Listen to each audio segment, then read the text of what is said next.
Hello, hello. Welcome to Kill the Bottle Podcast. Eddie's Mora, aka the Yum Yum Foodie.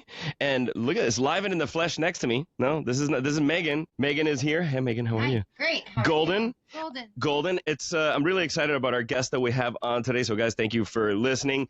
Like I said, it is Kill the Bottle Podcast. So I'm actually showcasing some bottles behind me, which I'll show you because, full transparency, it's 10 in the morning here in LA. And our guests are on the East Coast, so if I want to get anything done today, I am going to stick to like fizzy water at 10 in the morning. But at the end of my day today, I will be drinking some of the wines here. But without further ado, I just want to get right into it. I want to welcome to Kill the Bottle Podcast. You've heard me mention this website so many times, you're probably exhausted of hearing me mention it, but there's a reason why I mentioned it. I'm really excited to talk to the founder, CEO, and somebody who is going to be starting and stepping in and now running the organization as well. So we want to welcome to Kill the Bottle Podcast, Joe and Edward Arking. Hello. Good morning. Pleasure. Hello, gentlemen. So we're here on the East Coast. You're here on the East Coast, where I'm originally from. I love your background. We got some. I heard you guys are Eagles fans, so that's wonderful. And I'm going to ask you, when they won the Super Bowl, what you drank. But first, I really want to talk about it's the 20th anniversary of WTSO, stands for Wine Still Sold Out. And guests and fans of the show know how much Megan and I chat about it. In fact, right behind me, I've got some beautiful bottles that we'll talk about. But 20 years, so 2006, Joe, I got to ask you, what was the genesis of this brand? Because it blew me away the first time I went to your website, because my tax bracket could not afford some of the wines that I was seeing in there, and it really created an opportunity for me to taste things and explore new things. What was your original vision for WTSO? So in 2006, they changed the laws of shipping wine, allowing FedEx and UPS to ship wine for us. That changed the dichotomy as the beginning of the direct-to-consumer business. We have two supermarket-sized liquor stores in New Jersey that Gosh, you were already in the business. Yeah, that actually are. We cater to Pennsylvania business because Pennsylvania is state stores. It's state, right? So they come for discounting. We built $1 million+ a year division in opportunity purchases, and in 2006, I figured I'd give it a shot and see how it worked on the direct-to-the-consumer business by shipping. So do you remember the first wine you put up for DTC? I don't actually. It's a good question. I could find out for you, and I will definitely tell you, but I couldn't tell you. We started with branded, very, very highly branded wine. In 2007, the wine business as it is today was much different. They were really driven by labels, winery labels, Kendall Jackson, people like that, Gergich Hills, Opus One. And we had the opportunity, because we had a very, very big following. We had opportunity to buy allocated product, and we sold it on the internet at deep discounts. Now, when that came about, and could you even fathom that you'd be talking about it 2 decades later? No. So this was just kind of like testing the waters, to see what that was going to look like for you. We as a family are very entrepreneurial. We've done a lot of different things over the years. We've been in tickets, food, restaurants, full service, jewelry, manufacturing. And this was a natural foray into the wine business that would give us a much broader audience. And I didn't know how long it would last, and I didn't know if it was going to work. But in the end, success is taking and keeping the customer happy. And I think that was the premise from the beginning. Well, and Mina, as a customer since 2011, I can tell you that, yes, as far as I've only in however many shipments and bottles, it's embarrassing, I think, at this point, how much wine I've had sent to me from. I love seeing the label that says New Jersey on there. It's kind of like the greatest thing in the world, knowing exactly what I'm getting. But I've only had one bottle that was damaged by heat, and it was resolved in a matter of minutes. It was just something that I felt cared about, as the customer, because, you're shipping a product that's very fragile. You're shipping a product across the United States. What would you say was the biggest challenge for you when you were starting out? So the laws changed. Great. Did you just hit the ground running and try to negotiate deals with UPS and FedEx? What was your first step to kind of start navigating that? Because it can be overwhelming. 2006 was a different arena of e-tailing. I was one of the first actually definitely in the spirit category to take it to the e-tailing level of direct shipment. Actually, my first call, once I decided I wanted to do it, was the 1-800 FedEx number. Wow. And it's in 2004, 2005. And it took us a year to set up the platform. And in the end, in year, say 2009, 2010, I was on the FedEx e-tailing board, directors board, with 7 or 8 big companies that were shipping direct at the time. But it wasn't like it was today where you were fighting. The competition was almost non-existent in the space. Well, when would you say was because obviously the businesses have been around for 20 years now, not to quote the show Succession, but now it's keeping it in the family, and your son is working with you. What would you say, or what was the moment where you felt like, okay, this is actually going to work? The day that I got an email from a very, very wealthy person who purchased a bottle of wine, champagne, for $70 electronically. He knew that the distributor nor the winery would take back the goods for credit. He's never gotten a credit from anybody.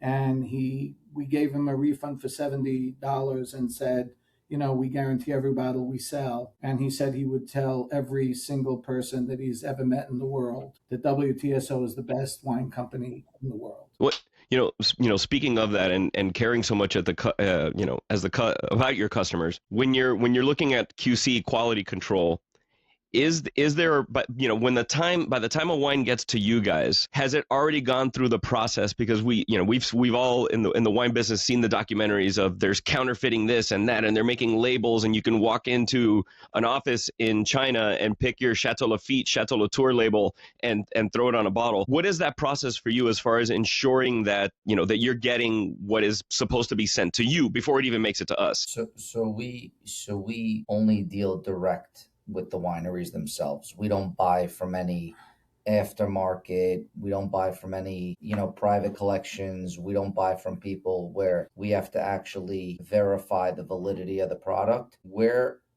WTSO was built to assist wineries in selling excess inventory at a discount. The whole premise behind the flash model was that we don't affect the label or the cost of the product or its value at all. We don't bastardize the winery. We don't hurt the label. We only run it for 6 to 8 hours at a max. So if you see a $300 bottle on our site for $79.99, once that item is done and once that offer is over, it goes away. It never hits Google, it never hits Wine Searcher, never hits Seller Tracker or any of those sites. So wineries actually enjoy doing business with us because it gives them an outlet to move a lot of inventory very quickly without hurting the brand. So, and based on, when you originally started, what would you say was the size of your storage facility versus what you are now? Because I got to imagine it's shifted and changed. Because my friends and I like to joke about, we're going to have this shipped to us from our New Jersey cellar because we're Case Club members. And that's just it's like a fun ongoing joke with us that we have, X amount of bottles of wine somewhere far, far away. And we got to imagine we're not the only two. And that has changed dramatically in 20 years. We started in the store. We started in the shed. We started in the shed in the back. Hopefully it was a temperature controlled shed, Ed, please. Yes, it was. When it was warm, it was warm. Right. When it was cold, it was cold. And then we actually leased 20,000 square feet near us as a warehouse. And then I purchased the building and took over the 40,000 feet. Today, we're at over 100,000 square feet of temperature controlled warehouse. Yeah, and just to compare that, I gotta admit, I don't know how big a Costco is, but 130,000 feet. It's 3 Costcos. Yeah. So that's Drink. yeah. That's sorry. I didn't even do that on purpose. Sorry. Whenever I mention Costco on the show, people listening got a drink. So I'm drinking sparkling water, guys. Ha ha And I ha. hate Yeah. that you assumed that it's 10 a.m. and I didn't want wine. Yeah, That was really, a bad Megan? Well, when it comes to assumption. Megan, that's fair. It's really It is an assumption that she's Decisions always for gonna me. want. I just thought you'd bring your own. You probably drove Why with would- an look at open your- container, Look at this. Megan. Why would I bring mine own? Well, yeah, well, no. I have. Megan would have loved my grandfather because no matter what time of the day it was, he would always say it's 5 o'clock somewhere. You That know, was I gotta cover my bases legally, guys. So you don't know what I was doing before the camera started rolling. And when I was in Napa a few weeks ago, I was drinking at 10 in the morning. I just I have 10 a.m.'s too late. 10 a.m. is too late. Well, yeah, it's as it's 5 o'clock somewhere, as they always say. But that's kind of wild, Joe, to think of from shed to 3 Costco's worth of space.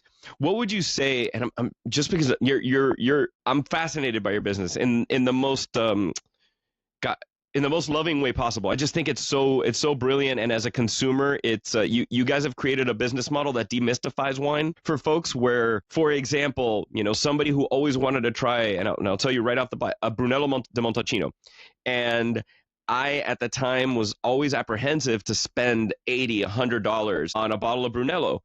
And, I can't remember which one it was, but a bottle of Brunello popped up.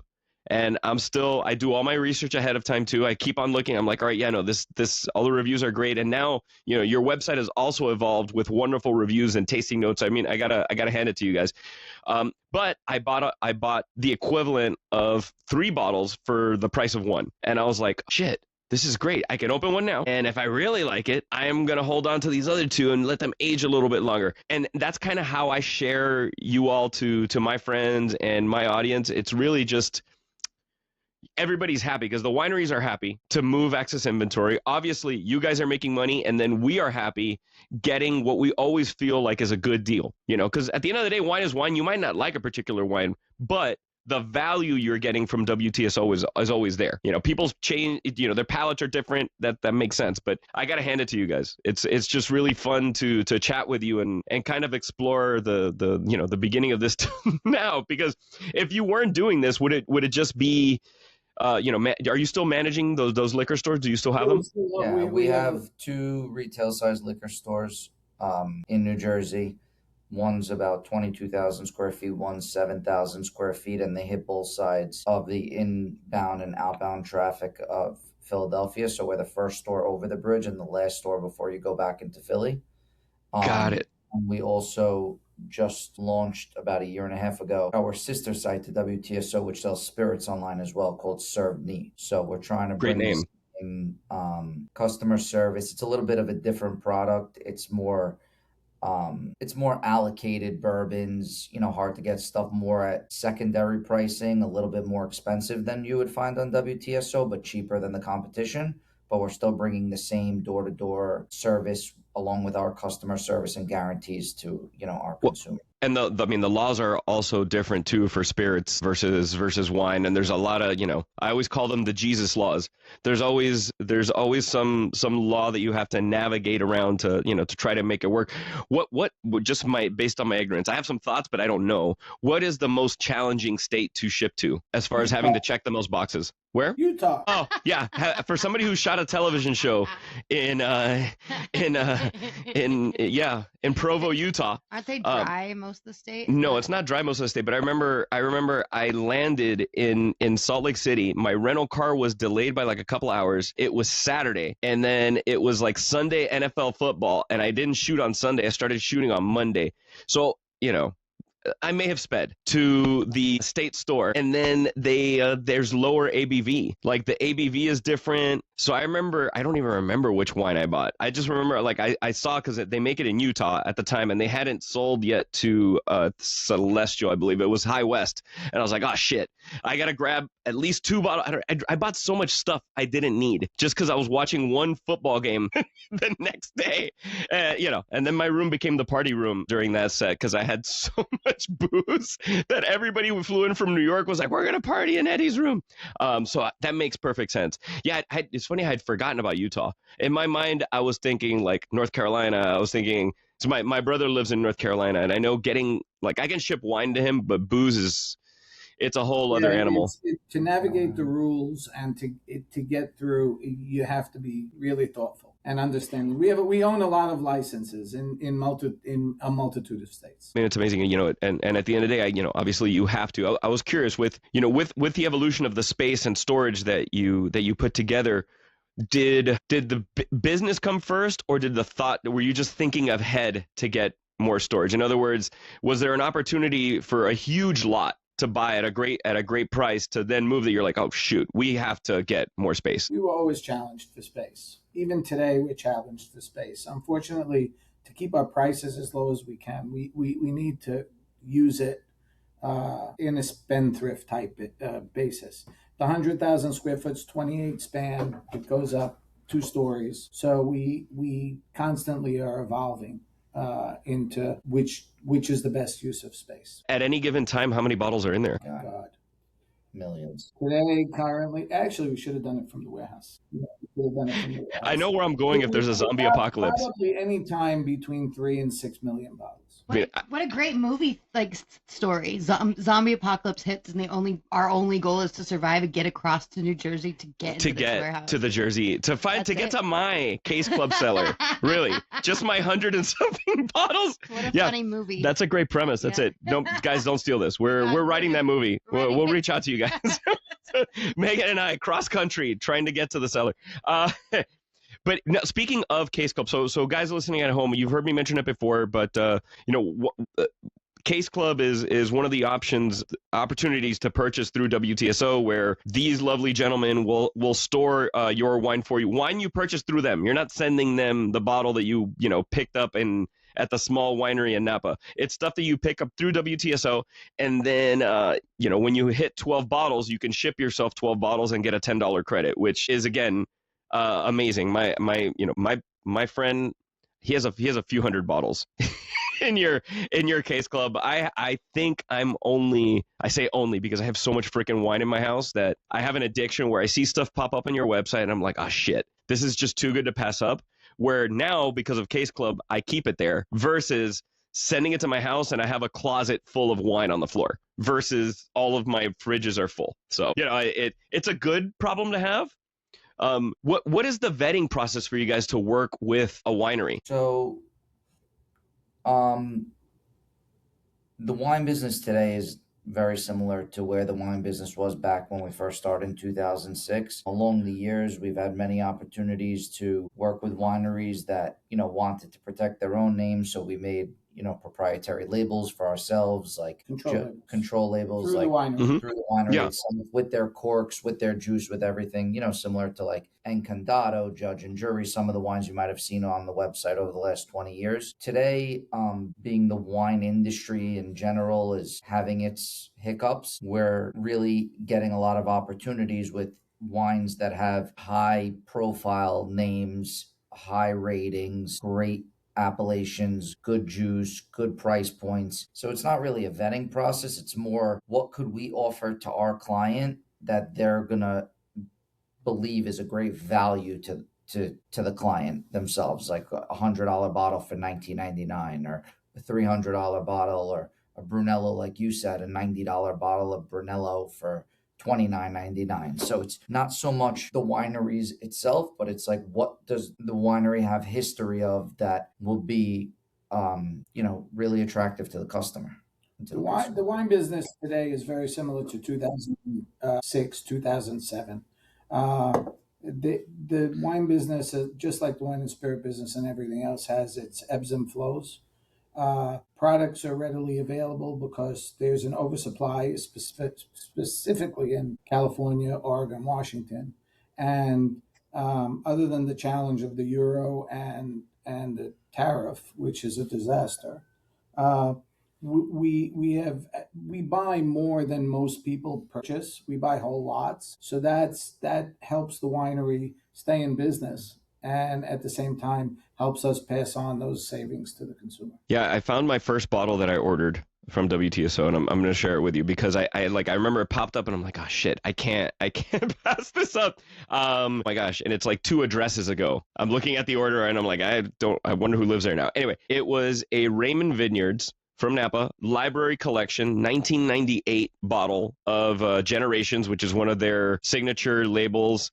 And I remember it was a bottle that was well over $100 at the time in 2011, and I got 2 of them for $27 a piece. And I remember taking it to a restaurant in Beverly Hills that I can't remember what the name was of the restaurant. It's not there anymore. And I opened it, and the somm was like, "Oh, what is this?" It was one of those where I was like, "What?"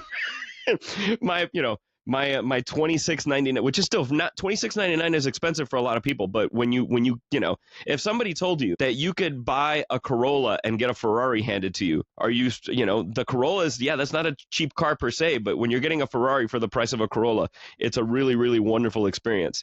And I was curious, but I was mentioning QC, and we know that certain vintages, for example, because I had a wonderful experience with a 2020 wine on your site from Stag's Leap, and it was, I think, their Soda Canyon. I'm trying to remember which one it was.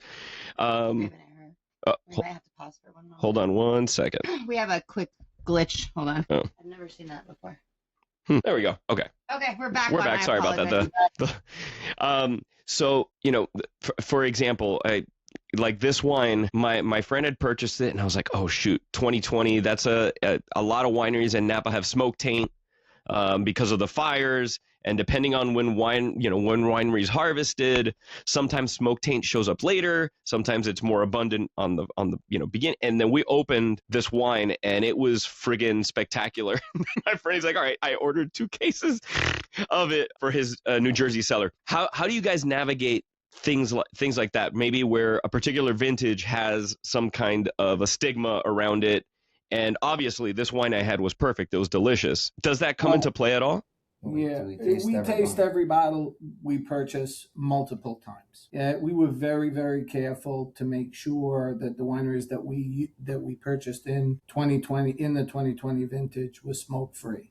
19, if I'm correct, I think 19 was worse than 20 in the smoke taint, and we purchased almost no 19s at all. So again, it's just a matter of knowing. Remember, we guarantee every bottle we sell. We don't want to hurt you either. So right. It's not unheard of in a lot of 400 cases or 5,000 bottles to get a case or 2 that smells or that has the odor of smell. But we really navigated that really well. We were very lucky. Speaking of odor and smell, and there are wines that get corked. It's just the nature of when you have a natural organic product that is part of a bottle of wine and it's surrounded by fermented grape juice. There's always potential for things like that. How have things shifted, or that you've noticed in the industry, from synthetic cork to screw top? I mean, you're seeing a lot of higher end wines now going sometimes into the screw top because they can control airflow. Yeah, have you noticed the shift on your end? That works. It works. It's. I still like cork. I'm an old man. Me too. I like cork. I like natural cork, even though 4 to 6% of wine gets corked. Maybe it's just age. Whites really should all be used in Stelvin cork. I mean, because whites age, and it would be better. Synthetic or Stelvin cork works much better in whites. Got it. Yeah, because again, I've been in this business less time than you have, but in the 15, 16 years that I have been in this world, I have noticed a shift. Have you noticed, or what is, I guess, the biggest difference between drinkers when you started in 06 to now, as far as now you have cannabis, you have all these alternatives where people may be going in that direction where maybe they were drinking before? How have things changed for you guys? We've seen changes. I mean, we're hard pressed because the younger generation, younger than Ed, in their 20s and 30s, are turning to wine at a slower pace. GLP-1, the whole GLP craze is affecting, people are losing weight, which is great. They're drinking less. So which is one of the reasons that we've actually went and we started the spirit business a couple of years ago to try to use our existing infrastructure to sell more product. But I always believe that wine is cyclical. It was cyclical in 2006. It's cyclical in 2026. So it just takes time for people to understand that you're not going to smoke a joint with a steak. Yeah. No. Mind you, I'll have a whiskey Listen, with a steak. I'm with you.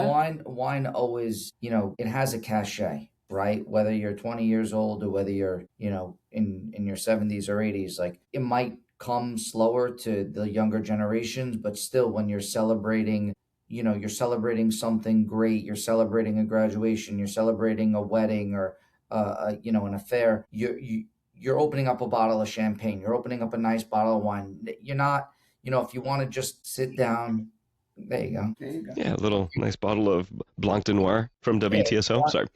If you want to sit down and you want to have, a nice meal, not everybody on a Tuesday at 6:00 wants to have 3 glasses of bourbon and get sloshed. They want to have a nice glass of wine to calm down, to relax. So the wine industry itself is never going to go away. I think that today, the biggest, especially today, which is a benefit to us and to our customers, is that coming off of COVID where there wasn't enough supply and so much demand because people were home drinking, right now there's so much supply and the demand is diminishing a little bit because there are other options. Which allows us to purchase better. Correct. And give our customers a much better value. Yeah, I mean, because I notice, and I love this, some you'll every once in a while a wine will pop up that is like a library wine. There's some like whether it's for the folks that are learning about wine now or starting to get into it. One of my biggest pet peeves is somebody will go into a Trader Joe's, for example, and nothing against Trader Joe's, but they'll go into a Trader Joe's and they'll buy a Barolo and they're like, oh, cool, Barolo for $20. What they're not looking at is that it's 2026. That Barolo for $20 is a 2024. It's not designed to drink 2 years old. And they'll take a sip and be like, this is awful. I don't like Barolo. It is one of I think that's education, right? Of course, because in America, I forgot the statistic of how long it is from shelf to opening a bottle, but it's a crazy quick number. And, through you guys' site, you can explore wines when they're supposed to be drank. There's always a little bit of a buffer, but my world for Barolo is 8 years. But sometimes, I've opened some that are 6 years old and they're very drinkable. But I think that's a beautiful thing. And I was gonna ask you, what do you feel is the most underappreciated wine region? Probably Washington State. Cabernet is the most underappreciated wine. Fantastic. Like Red Mountain? Yeah. Red Mountain. That whole area is spectacular. Mm-hmm. Almost Agreed. identical to the Napa Valley Mountains, and you can pick up fantastic value there. Well, on a previous episode, we had the youngest youngest advanced sommelier in the United States. Maybe the United States or the world. Now I'm not doing him justice, but he became an advanced somm at 24. 25 years old now. His name is Matthias Mariquin over here at one of my favorite restaurants, Verse. And I opened a bottle of Willamette Valley Pinot with him because he's a Burgundy guy. As most of these, he's not a snobby somm, but when you get a bunch of somms in a room together, they're all, it's a pissing contest of how much Burgundy they drink.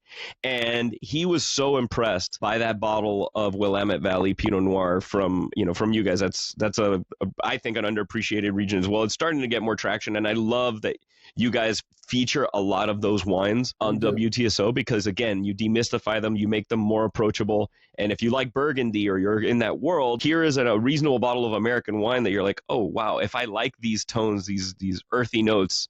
But, you also have some incredible Burgundies. What would you say, if you can remember, is you don't have to say the price for that wine, but an opportunity that came up for a wine that how the hell did this wine end up where you guys were able to get it? Saying opportunities. I mean, in the olden days, Louis Fabrice, may he rest in peace, Louis Latour and I were very, very good friends, and I had access to the entire portfolio. Amazing. I mean, currently, like you talk about Raymond, I mean, I'm being in the business since 1985. Our relationships, it's still a small industry. And the people who are in the industry are relatively the same. Yeah, they're all so the same. Even the transition from myself to my son, a lot of the transitions he are the knows same. most of the people that I did business with because they're friends. and their kids are now coming into the business as well. It's a very family operated business. Most of the wineries are definitely passed down from from generation to generation, specifically in Europe, more so there than here. But I would say that that's the way we've nurtured together, and we've gone through the good times and the bad times together, which allows you to have a great value at all times. All right, Ed, real talk. Has he been pressuring you to join the business? And say, was the liquor industry something you wanted to do when you were younger? Because it was in the family, or did you want to do something else and then this just called to you? No, so I started my own business when I was 19 years old. I was in the hospitality business. I started selling tickets to concerts, sporting events, theater. I built the business from nothing to, I had 26 employees, 2 offices, one in New York and one here. And we were doing direct deals with like Major League Baseball teams, concert promoters. We were one of StubHub's and Vivid Seats and like those guys' biggest clients, because they're just like a marketing arm. They don't own any inventory that sits on their site. And I was actually in the ticket business from the internet side at the beginning of that business. So when my father came to me and said, he wanted to start selling wine online, I had already been in the internet business, and there was a couple things that we threw against each other just as ideas on how to make the site better, or what might attract the customer. But I only got into this end of the business 5 years ago. There was no live events. Concerts were shut down during COVID and everybody was home drinking. So thankfully, the family business was on the liquor end. And while one business went the other way, the other business went exploded crazy. And I didn't dive right in. I tiptoed and I started in the stores. I started learning the business. I knew a lot of the people. I knew a lot of the players because, like my dad said, it's a small industry and he's had these relationships since 1985. And I've, broken bread with a lot of these people that have been in the business for a long time.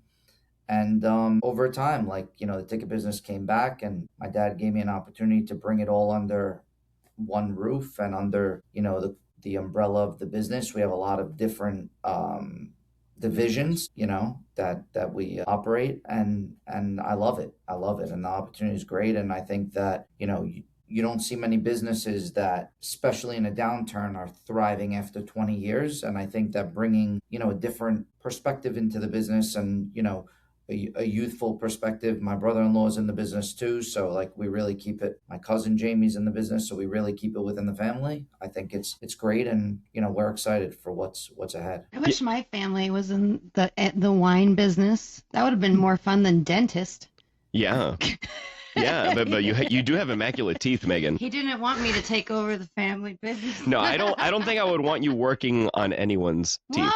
You were just talking about wanting to drink at 10 in the morning. Well, even more fun to work on someone's You imagine her with laughing gas? I don't even want to explore. Laughing gas. That's the only reason I'd be a dentist. Yeah, it's literally the only reason you'd be a no dentist. Patience. Yeah, you'd just be gassing yourself. Gassing myself.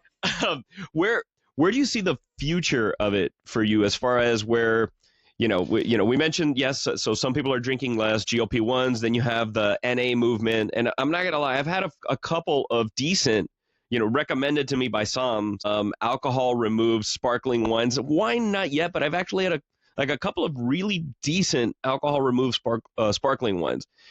How do you see that shifting for you guys? Is there a world where you explore some of the NA stuff or some of the lower ABV stuff?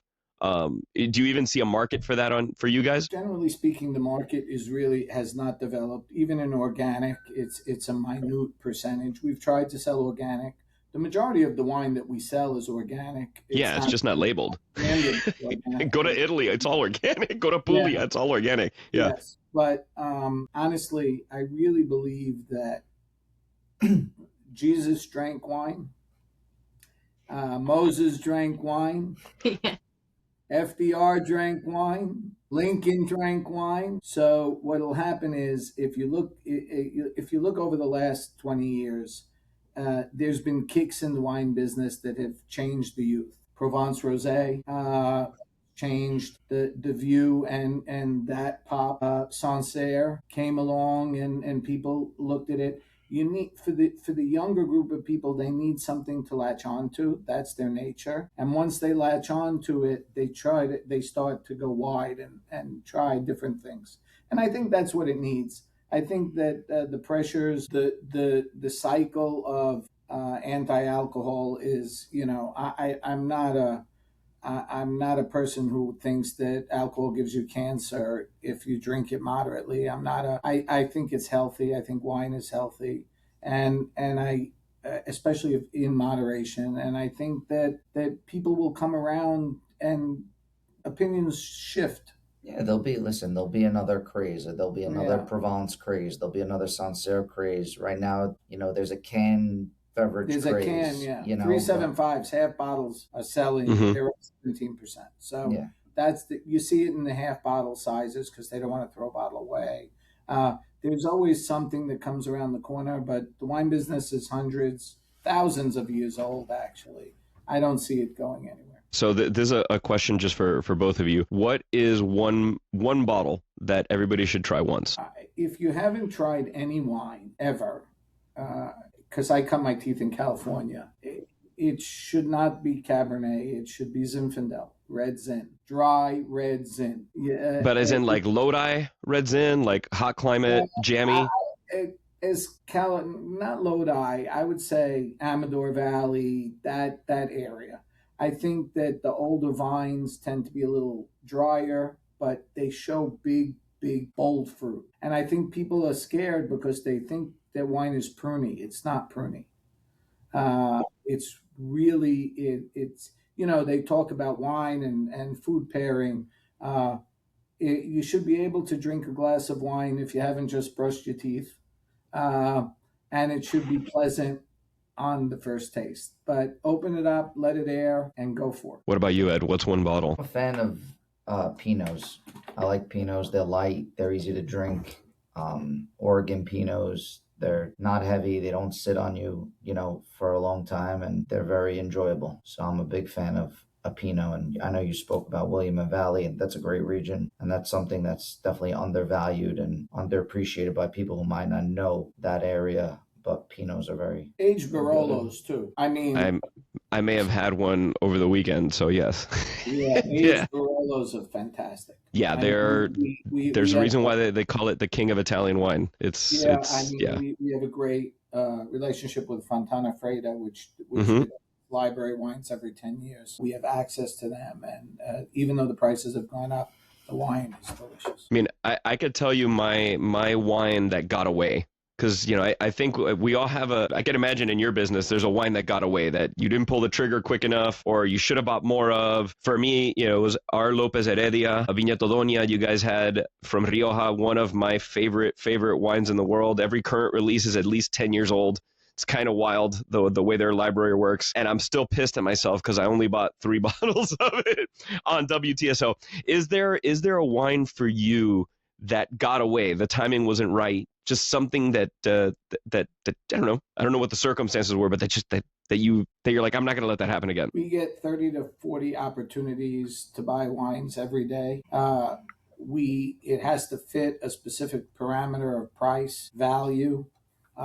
We've walked away from product that the winery didn't want to discount or believed that the value was in the wholesale price or the retail price, or they thought that we were going to ruin their name with 3 hours on the internet because they couldn't sell it at Capital Grill or any one of the chains. So we lose opportunity, but you have to just go on to the next opportunity. Our main concern is the customer and you guys. So it's not like we never regret turning something down because we are in love with the wine or in love with the label. Like we would love every wine to be featured on WTSO. We'd love to be featuring Petrus and all these higher end wines on WTSO. But with that being said, it just doesn't fit the model. So it has to fit the model. It has to fit the box. It has to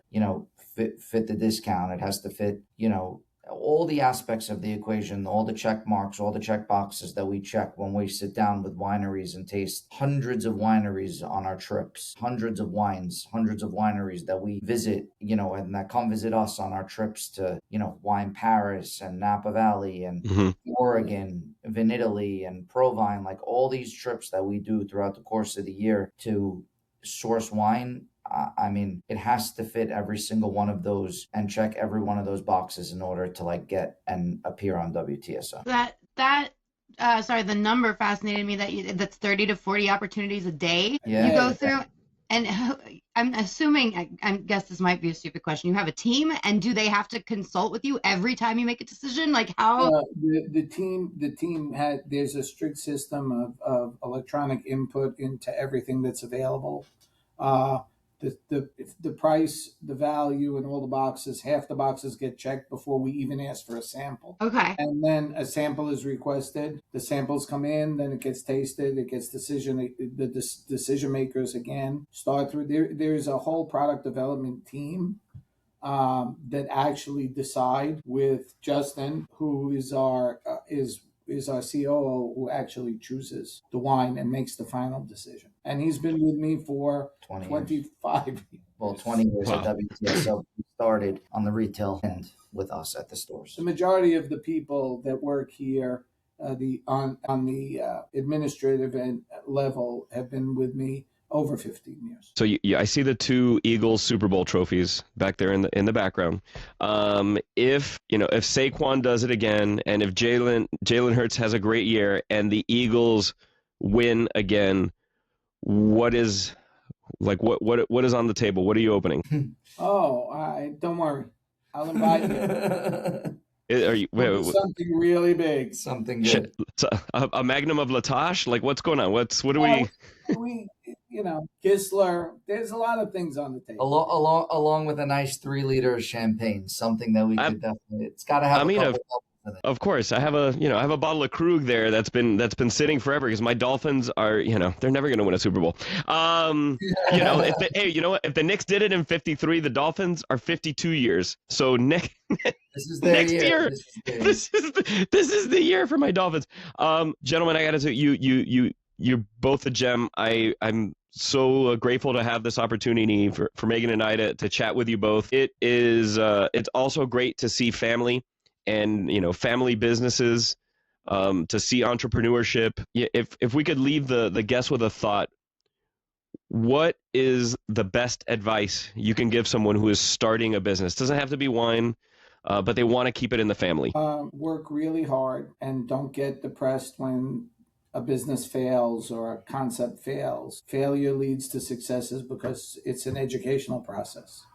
And listen to the people who have a little more seasoned experience because they've been through it and they try to keep you away from the potholes. But don't get nervous if success comes in your 40s and 50s and not in your 20s and 30s. Oh, thank you. Oh, God. Listen. I'm good now. Thank you. I needed to hear that. I've been depressed for 10 years. Yeah. I mean, in baseball, if you're successful 3 out of 10 times, you're in the Hall of Fame. So when it comes to business, you just got to be successful once, really. And all the Phillies leagues. And it takes to hit a home run the first time at bat is rare. It's very rare. You got to hit a lot of singles. Correct. To find the success. And, even in a business that's been around, on the retail end 40 plus years and, on the online end 20 plus years, we throw a lot of darts at the wall that don't stick. We throw a lot of opportunities at the wall. We throw a lot of ideas at the wall. We throw a lot of, we constantly sit in the boardroom and come up with new innovations and new ideas. And, one of the main reasons that WTSO has been so successful is because even with our 20-year anniversary coming up, we still have a lot of new and exciting things coming up the pike. We have a redesign of our website coming up in a couple weeks. We're bringing back our old style marathon that we haven't done in 10 plus years next week, Tuesday and Wednesday, where the bottles will only feature one item at a time and it'll change once it's sold out or every 15 minutes. We have over 100 labels being offered over the next over the course of that marathon. We have some AI implemented tools that we're going to bring to the website to help people with suggestions of what to drink based on their cellar, their palate, their buying history. If you're having a party, how much to purchase, what not to purchase, what to serve. You just got to constantly just be innovative and just think outside the box. And I think as a team, we do our best to try to do that. And for the folks listening at home, if you're listening to this episode the week it released, that Tuesday and Wednesday that he's referring to is this Tuesday and Wednesday. So not as in like next week, guys, don't worry. Yeah, but when this episode goes live, that particular week, that sale that he's talking about, that marathon, is available that week. So please tune into WTSO. Use the code YUM20 and you're going to get a nice little discount on that case club, because chances are you will fill up that case club quickly during a marathon sale. Again, Joe, Ed, thank you so much. We like to end the show the same every time, and that's the only thing we don't get back in life is time. And we want to thank you and acknowledge you for spending a little bit of time with us here on Kill the Bottle Podcast. For the folks listening at home, the same, please. Thank you for spending some of your precious time listening to us and maybe having a little road rage in the car while you do it. So please like, follow, subscribe, check out at WTSO on social media, of course, and then WTSO.com. Download their app, become a member. It is nothing but positive and great things. So, gentlemen, thank you so much. And for the folks listening at home, we'll see you next week. Thank you. Thank you. Thank you.